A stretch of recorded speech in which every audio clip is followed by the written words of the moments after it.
नमस्कार। हम सभी ने बीते दिनों में देश का सामर्थ्य और उसका संयम दोनों देखा है। मैं सबसे पहले भारत की पराक्रमी सेनाओं को, सशस्त्र बलों को,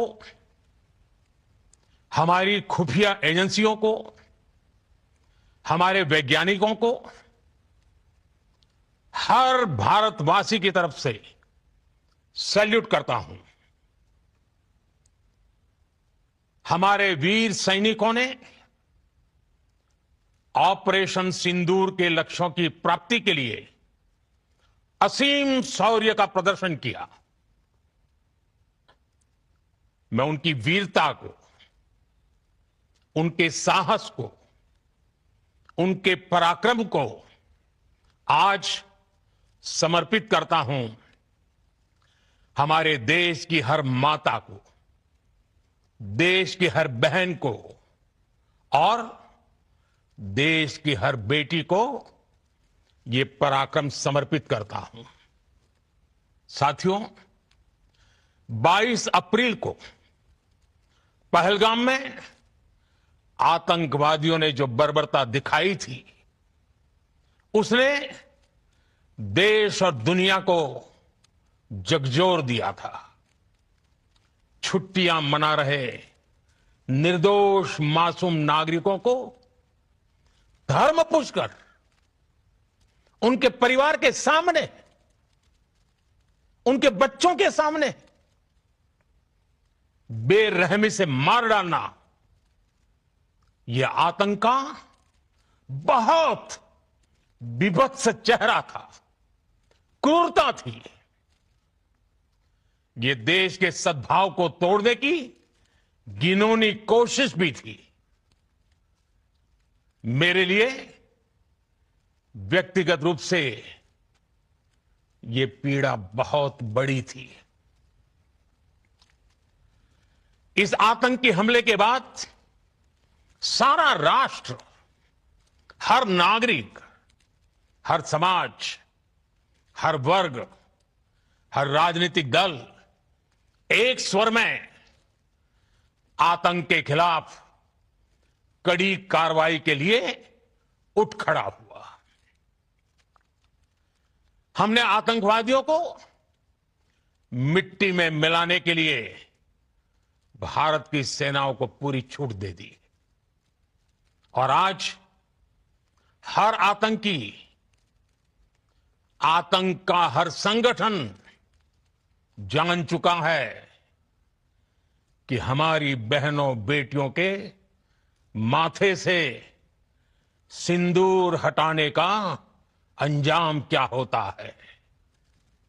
साथियों, ऑपरेशन सिंदूर ये सिर्फ नाम नहीं है, ये देश के कोटि कोटि लोगों की भावनाओं का प्रतिबिंब है।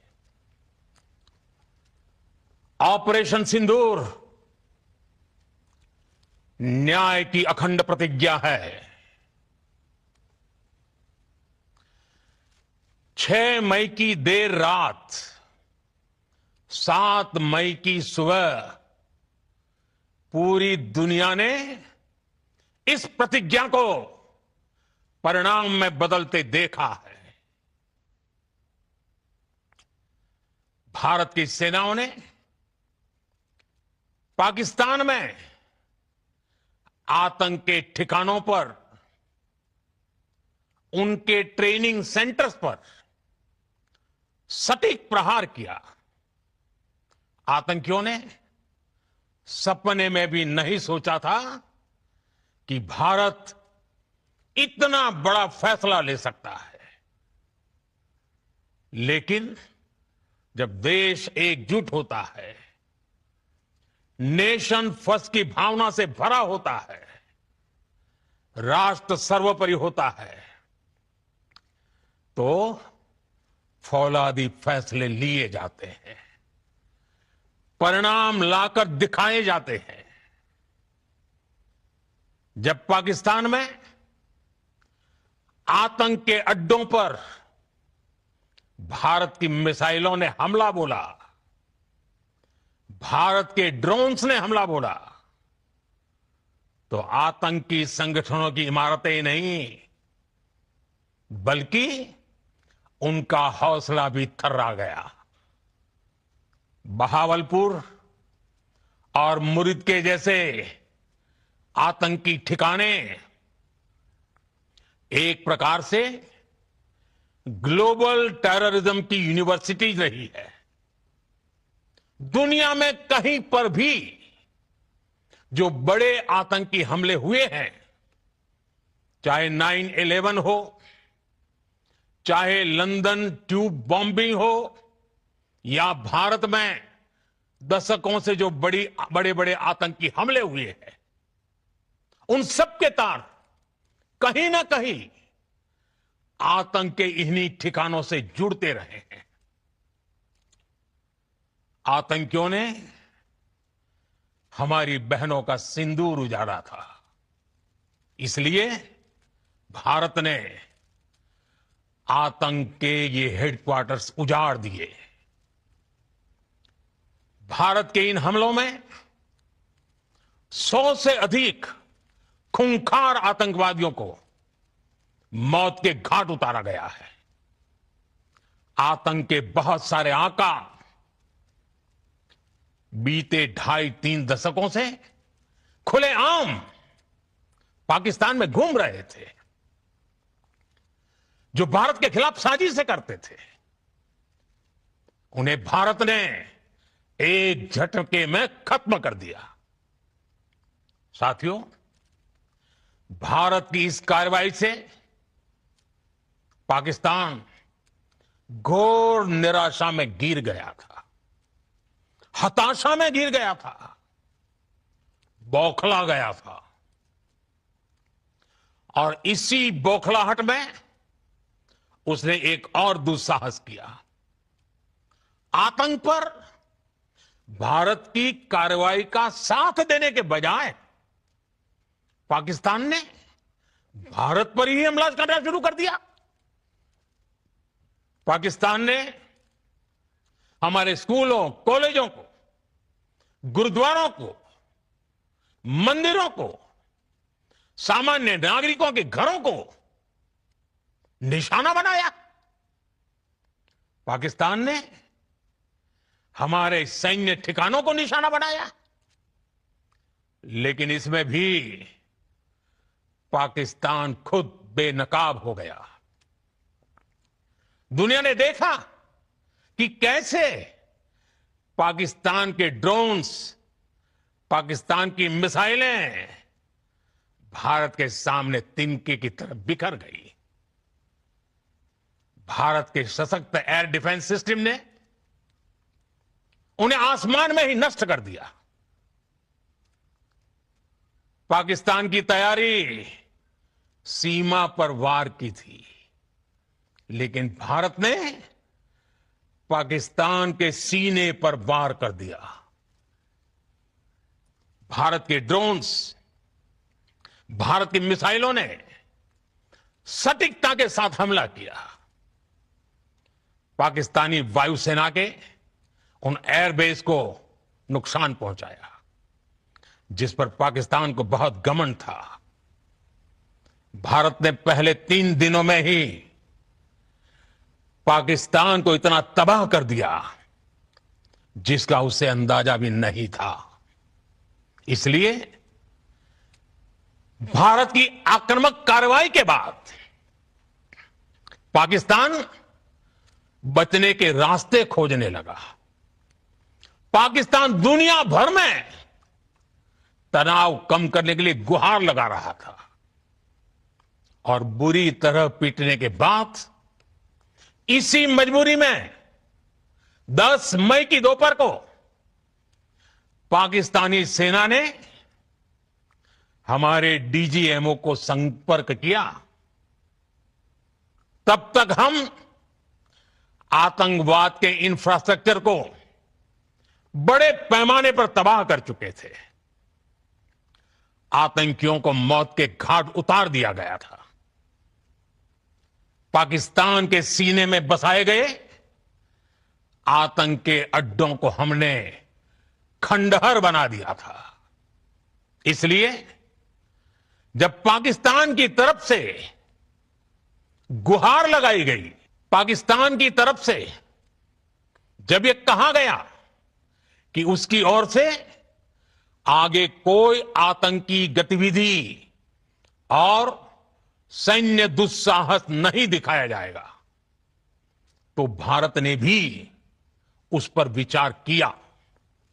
और मैं फिर दोहरा रहा हूं, हमने पाकिस्तान के आतंकी और सैन्य ठिकानों पर अपनी जवाबी कार्रवाई को अभी सिर्फ स्थगित किया है। आने वाले दिनों में हम पाकिस्तान के हर कदम को इस कसौटी पर मापेंगे कि वो क्या रवैया अपनाता है। साथियों, भारत की तीनों सेनाएं, हमारी एयरफोर्स, हमारी आर्मी और हमारी नेवी, हमारी border security force BSF, Bharat के अर्धसैनिक बल लगातार अलर्ट पर है। सर्जिकल स्ट्राइक और एयर स्ट्राइक के बाद अब ऑपरेशन सिंदूर आतंक के खिलाफ भारत की नीति है। ऑपरेशन सिंदूर ने आतंक के खिलाफ लड़ाई में एक नई लकीर खींच दी है, एक नया पैमाना, न्यू नॉर्मल तय कर दिया है। पहला, भारत पर आतंकी हमला हुआ तो मुंह तोड़ जवाब दिया जाएगा। हम अपने तरीके से, अपनी शर्तों पर जवाब देकर रहेंगे। हर उस जगह जाकर कठोर कार्रवाई करेंगे जहां से आतंक की जड़ें निकलती हैं। दूसरा, कोई भी न्यूक्लियर ब्लैकमेल भारत नहीं सहेगा। न्यूक्लियर ब्लैकमेल की आड़ में पनप रहे आतंकी ठिकानों पर भारत सटीक और निर्णायक प्रहार करेगा। तीसरा, हम आतंक की सरपरस्त सरकार और आतंक के आकाओं को अलग अलग नहीं देखेंगे। ऑपरेशन सिंदूर के दौरान दुनिया ने पाकिस्तान का वो घिनौना सच फिर देखा है, जब मारे गए आतंकियों को विदाई देने पाकिस्तानी सेना के बड़े बड़े अफसर उमड़ पड़े। स्टेट स्पॉन्सर्ड टेररिज्म का यह बहुत बड़ा सबूत है।